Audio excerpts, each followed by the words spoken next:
देवराजसेव्यमान पावनाग्रिपङ्कजं व्यालयज्ञसूत्रमिन्दुशेखरं कृपाकरं नारदादियोगिवृन्दवन्दितं दिगम्बरं काशिकापुराधिनाथकालभैरवं भजे।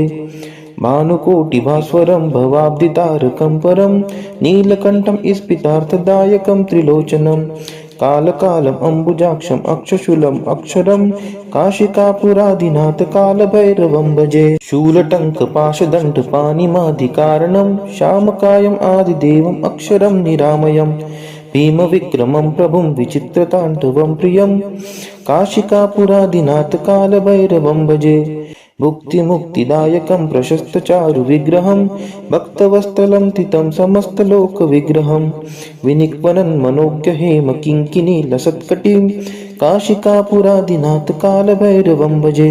धर्मसेतुपालकं त्वधर्ममार्गनाशकं कर्मपाशमोचकं सुशर्मदायकं विभुं स्वर्णवर्णशेषपाशशोभिताङ्गमण्डलं काशिकापुराधिनाथकालभैरवं भजे। रत्नपादुकाप्रभाभिरामपादयुग्मकं नित्यम् अद्वितीयम् इष्टदैवतं निरञ्जनं मृत्युदर्पनाशनं कराळदंष्ट्रमोक्षणं काशिकापुराधिनाथकालभैरवं भजे। अट्टहासभिन्नपद्मजाङ्गकोशसन्ततिं दृष्टिपातनष्टपापजालमुग्रशासनम् अष्टसिद्धिदायकं कपालमलिकलन्धरं काशिकापुराधिनाथकालभैरवं भजे। भूतसङ्घनायकं विशालकीर्तिदायकं काशीवासलोकपुण्यपापशोधकं विभुं नीतिमार्गकोविदं पुरातनं जगत्पतिं काशिकापुराधिनाथकालभैरवं भजे। कालभैरवाष्टकं पठन्ति ये मनोहरं ज्ञानमुक्तिसाधनं विचित्रपुण्यवर्धनं शोकमोहदैन्यलोभकोपतापनाशनं ते प्रयान्ति कालभैरवाङ्घ्रिसन्निधिं ध्रुवम्। इति श्रीशङ्कराचार्य विरचितं कालभैरवाष्टकं सम्पूर्णम्। देवराजसेव्यमान पावनाग्रिपङ्कजं व्यालयज्ञसूत्रमिन्दुशेखरं कृपाकरं नारदादियोगिवृन्दवन्दितं दिगम्बरं काशिकापुराधिनाथकालभैरवं भजे। भानुकोटिभास्वरं भवाब्धितारकं परं नीलकण्ठं स्फितार्थदायकं त्रिलोचनं कालकालम् अम्बुजाक्षम् अक्षशूलम् अक्षरं काशिकापुराधिनाथकालभैरवं भजे। शूलटङ्कपाशदण्डपाणिमादिकारणं श्यामकायम् आदिदेवम् अक्षरं निरामयम् भीमविक्रमं प्रभुं विचित्रताण्डवं प्रियं काशिकापुराधिनाथकालभैरवं भजे। भुक्तिमुक्तिदायकं प्रशस्तचारुविग्रहं भक्तवत्सलं तितं समस्तलोकविग्रहं विनिक्वनन्मनोज्ञहेम किङ्किणीलसत्कटिं काशिकापुराधिनाथकालभैरवं भजे। धर्मसेतुपालकं त्वधर्ममार्गनाशकं कर्मपाशमोचकं सुशर्मदायकं विभुं स्वर्णवर्णशेषपाशशोभिताङ्गमण्डलं काशिकापुराधिनाथकालभैरवं भजे। रत्नपादुकाप्रभाभिरामपादयुग्मकं नित्यम् अद्वितीयम् इष्टदैवतं निरञ्जनं मृत्युदर्पनाशनं कराळदंष्ट्रमोक्षणं काशिकापुराधिनाथकालभैरवं भजे। अट्टहासभिन्नपद्मजाङ्गकोशसन्ततिं दृष्टिपातनष्टपापजालमुग्रशासनम् अष्टसिद्धिदायकं कपालमलिकलन्धरं काशिकापुराधिनाथकालभैरवं भजे।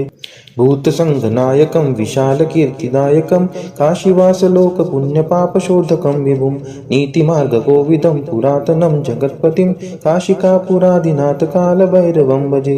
कालभैरवाष्टकं पठन्ति ये मनोहरं ज्ञानमुक्तिसाधनं विचित्रपुण्यवर्धनं शोकमोहदैन्यलोभकोपतापनाशनं ते प्रयान्ति कालभैरवाङ्घ्रिसन्निधिं ध्रुवम्।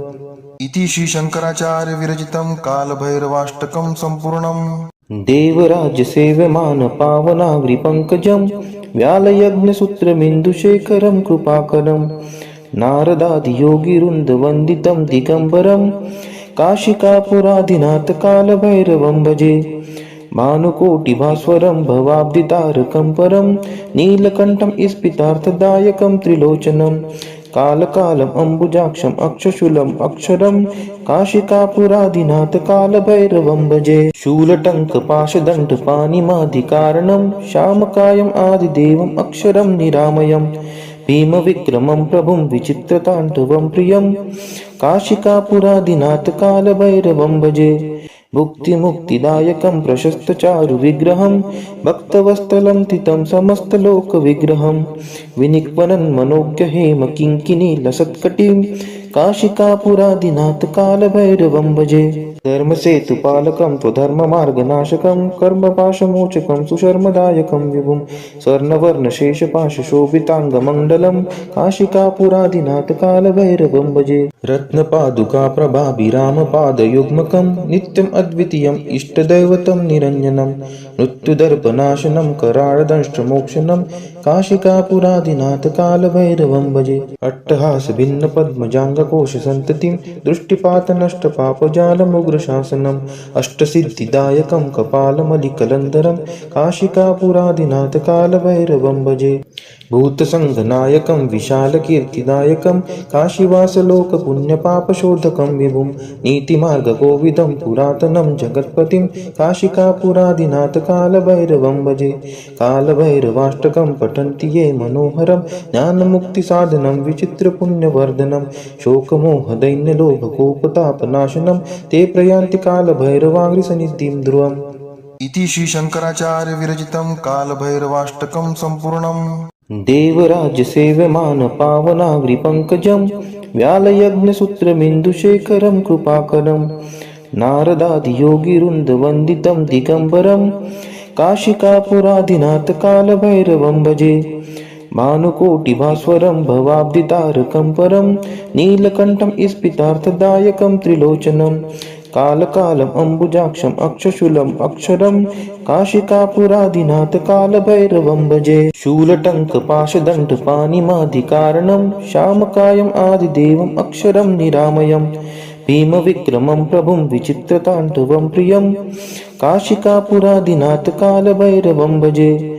भुक्तिमुक्तिदायकं प्रशस्तचारुविग्रहं भक्तवत्सलं तितं समस्तलोकविग्रहं विनिक्वनं मनोज्ञहेम किङ्किणीलसत्कटिं काशिकापुरादिनाथ कालभैरवं भजे। धर्मसेतुपालकं त्वधर्ममार्गनाशकं कर्मपाशमोचकं सुशर्मदायकं विभुं स्वर्णवर्णशेषपाशशोभिताङ्गमण्डलं काशिकापुरादिनाथ कालभैरवं भजे। रत्नपादुकाप्रभाभिरामपादयुग्मकं नित्यम् अद्वितीयम् इष्टदैवतं निरञ्जनं मृत्युदर्पनाशनं कराळदंष्ट्रमोक्षणं काशिकापुरादिनाथ कालभैरवं भजे। अट्टहासभिन्नपद्मजाङ्गकोशसन्ततिं दृष्टिपातनष्टपापजालमुग्रशासनम् अष्टसिद्धिदायकं कपालमलिकलन्धरं काशिकापुरादिनाथ कालभैरवं भजे।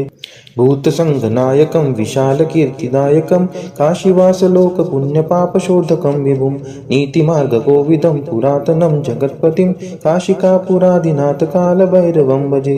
कालभैरवाष्टकं पठन्ति ये मनोहरं ज्ञानमुक्तिसाधनं विचित्रपुण्यवर्धनं शोकमोहदैन्यलोभकोपतापनाशनं ते प्रयान्ति कालभैरवाङ्घ्रिसन्निधिं ध्रुवम्।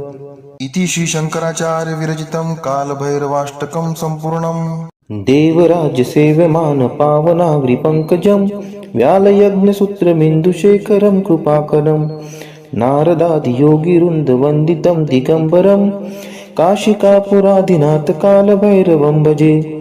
भानुकोटिभास्वरं भवाब्धितारकं परं नीलकण्ठं स्फितार्थदायकं त्रिलोचनं कालकालम् अम्बुजाक्षम् अक्षशूलम् अक्षरं काशिकापुरादिनाथ कालभैरवं भजे। शूलटङ्कपाशदण्डपाणिमादिकारणं श्यामकायम् आदिदेवम् अक्षरं निरामयम् भीमविक्रमं प्रभुं विचित्रताण्डवं प्रियं काशिकापुरादिनाथ कालभैरवं भजे। भुक्तिमुक्तिदायकं प्रशस्तचारुविग्रहं भक्तवत्सलं तितं समस्तलोकविग्रहं विनिक्वनं मनोज्ञहेम किङ्किणीलसत्कटिं काशिकापुरादिनाथ कालभैरवं भजे। धर्मसेतुपालकं त्वधर्ममार्गनाशकं कर्मपाशमोचकं सुशर्मदायकं विभुं स्वर्णवर्णशेषपाशशोभिताङ्गमण्डलं काशिकापुरादिनाथ कालभैरवं भजे। रत्नपादुकाप्रभाभिरामपादयुग्मकं नित्यम् अद्वितीयम् इष्टदैवतं निरञ्जनं मृत्युदर्पनाशनं कराळदंष्ट्रमोक्षणं काशिकापुरादिनाथ कालभैरवं भजे। अट्टहास भिन्न पद्मजाङ्गकोश सन्ततिं दृष्टिपात नष्ट पापजालमुग्रशासनम् अष्टसिद्धिदायकं कपालमलिकलन्धरं काशिकापुरादिनाथ कालभैरवं भजे। भूतसङ्घनायकं विशालकीर्तिदायकं काशीवासलोकपुण्यपापशोधकं विभुं नीतिमार्गकोविदं पुरातनं जगत्पतिं काशिकापुरादिनाथ कालभैरवं भजे।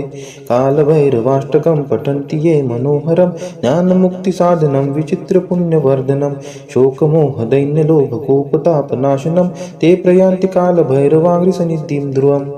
इति श्री शंकराचार्य विरचितं कालभैरवाष्टकं सम्पूर्णम्।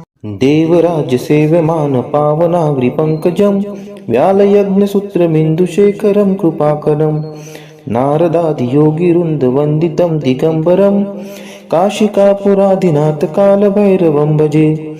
भानुकोटिभास्वरं भवाब्धितारकं परं नीलकण्ठं स्फितार्थदायकं त्रिलोचनं कालकालम् अम्बुजाक्षम् अक्षशूलम् अक्षरं काशिकापुरादिनाथ कालभैरवं भजे। शूलटङ्कपाशदण्डपाणिमादिकारणं श्यामकायम् आदिदेवम् अक्षरं निरामयम् भीमविक्रमं प्रभुं विचित्रताण्डवं प्रियं काशिकापुरादिनाथ कालभैरवं भजे। भुक्तिमुक्तिदायकं प्रशस्तचारुविग्रहं भक्तवत्सलं तितं समस्तलोकविग्रहं विनिक्वनं मनोज्ञहेम किङ्किणीलसत्कटिं काशिकापुरादिनाथ कालभैरवं भजे। धर्मसेतुपालकं त्वधर्ममार्गनाशकं कर्मपाशमोचकं सुशर्मदायकं विभुं स्वर्णवर्णशेषपाशशोभिताङ्गमण्डलं काशिकापुरादिनाथ कालभैरवं भजे। रत्नपादुकाप्रभाभिरामपादयुग्मकं नित्यम् अद्वितीयम् इष्टदैवतं निरञ्जनं मृत्युदर्पनाशनं कराळदंष्ट्रमोक्षणं काशिकापुरादिनाथ कालभैरवं भजे। अट्टहास भिन्न पद्मजाङ्गकोश सन्ततिं दृष्टिपात नष्ट पापजालमुग्रशासनम् अष्टसिद्धिदायकं कपालमलिकलन्धरं काशिकापुरादिनाथ कालभैरवं भजे। भूतसङ्घनायकं विशालकीर्तिदायकं काशीवासलोकपुण्यपापशोधकं विभुं नीतिमार्गकोविदं पुरातनं जगत्पतिं काशिकापुरादिनाथ कालभैरवं भजे। कालभैरवाष्टकं पठन्ति ये मनोहरं ज्ञानमुक्तिसाधनं विचित्रपुण्यवर्धनं शोकमोहदैन्यलोभकोपतापनाशनं ते प्रयान्ति कालभैरवाङ्घ्रिसन्निधिं ध्रुवम्। इति श्री शंकराचार्य विरचितं कालभैरवाष्टकं सम्पूर्णम्। देवराजसेव्यमान पावनाग्रिपङ्कजं व्यालयज्ञसूत्रमिन्दुशेखरं कृपाकरं नारदादियोगिवृन्दवन्दितं दिगम्बरं काशिकापुरादिनाथ कालभैरवं भजे। भानुकोटिभास्वरं भवाब्धितारकं परं नीलकण्ठं स्फितार्थदायकं त्रिलोचनं कालकालम् अम्बुजाक्षम् अक्षशूलम् अक्षरं काशिकापुरादिनाथ कालभैरवं भजे। शूलटङ्कपाशदण्डपाणिमादिकारणं श्यामकायम् आदिदेवम् अक्षरं निरामयम् भीमविक्रमं प्रभुं विचित्रताण्डवं प्रियं काशिकापुरादिनाथ कालभैरवं भजे। भुक्तिमुक्तिदायकं प्रशस्तचारुविग्रहं भक्तवत्सलं तितं समस्तलोकविग्रहं विनिक्वनं मनोज्ञहेम किङ्किणीलसत्कटिं काशिकापुरादिनाथ कालभैरवं भजे। धर्मसेतुपालकं त्वधर्ममार्गनाशकं कर्मपाशमोचकं सुशर्मदायकं विभुं स्वर्णवर्णशेषपाशशोभिताङ्गमण्डलं काशिकापुरादिनाथ कालभैरवं भजे। रत्नपादुकाप्रभाभिरामपादयुग्मकं नित्यम् अद्वितीयम् इष्टदैवतं निरञ्जनं मृत्युदर्पनाशनं कराळदंष्ट्रमोक्षणं काशिकापुरादिनाथ कालभैरवं भजे। अट्टहास भिन्न पद्मजाङ्गकोश सन्ततिं दृष्टिपात नष्ट पापजालमुग्रशासनम् अष्टसिद्धिदायकं कपालमलिकलन्धरं काशिकापुरादिनाथ कालभैरवं भजे। भूतसङ्घनायकं विशालकीर्तिदायकं काशीवासलोकपुण्यपापशोधकं विभुं नीतिमार्गकोविदं पुरातनं जगत्पतिं काशिकापुरादिनाथ कालभैरवं भजे। कालभैरवाष्टकं पठन्ति ये मनोहरं ज्ञानमुक्तिसाधनं विचित्रपुण्यवर्धनं शोकमोहदैन्यलोभकोपतापनाशनं ते प्रयान्ति कालभैरवाङ्घ्रिसन्निधिं ध्रुवम्।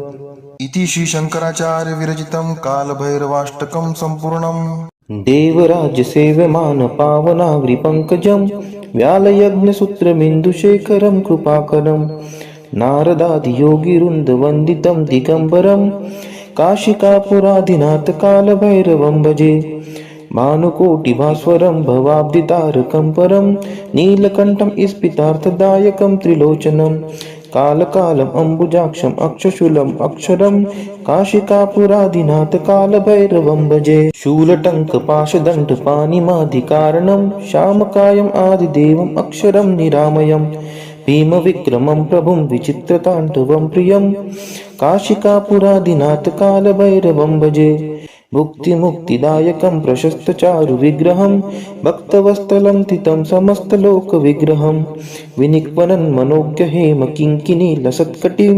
काशिकापुराधिनाथकालभैरवं भजे धर्मसेतुपालकं त्वधर्ममार्गनाशकं कर्मपाशमोचकं सुशर्मदायकं विभुं स्वर्णवर्णशेषपाशशोभिताङ्गमण्डलं काशिकापुराधिनाथकालभैरवं भजे रत्नपादुकाप्रभाभिरामपादयुग्मकं नित्यम् अद्वितीयम् इष्टदैवतं निरञ्जनं मृत्युदर्पनाशनं कराळदंष्ट्रमोक्षणं काशिकापुराधिनाथकालभैरवं भजे अट्टहासभिन्नपद्मजाङ्गकोशसन्ततिं दृष्टिपातनष्टपापजालमुग्रशासनम् अष्टसिद्धिदायकं कपालमलिकलन्धरं काशिकापुराधिनाथकालभैरवं भजे भूतसङ्घनायकं विशालकीर्तिदायकं काशीवासलोकपुण्यपापशोधकं विभुं नीतिमार्गकोविदं पुरातनं जगत्पतिं काशिकापुराधिनाथकालभैरवं भजे कालभैरवाष्टकं पठन्ति ये मनोहरं ज्ञानमुक्तिसाधनं विचित्रपुण्यवर्धनं